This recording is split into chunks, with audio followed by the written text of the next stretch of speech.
The merge operation is useful when you want to add additional rows from other data frames.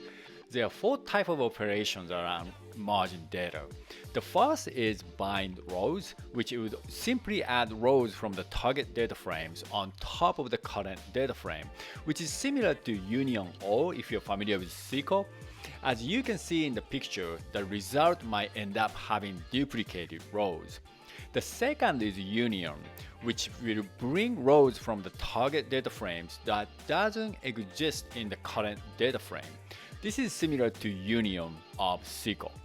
The third is intersect, which would keep only the rows that exist in both data frames.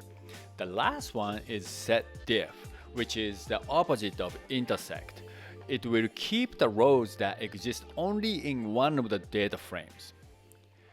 Let's take a look at an example. Here we have three data frames. They have weather data for London, San Francisco, and Tokyo. Let's say we want to merge these three data frames together so that we can compare the temperatures among these cities. Go to one of the data frames, say San Francisco. Select Merge, Add Rows from the plus menu at the top of the step pane. For this example, we want to bring all the rows from these three data frames. We want to select Bind Rows, Merge All Rows for the operation type, and select the data frames to merge, in this case London and Tokyo, and click the Run button. The number of rows increase, which indicates that the data from the other data frames have been added successfully.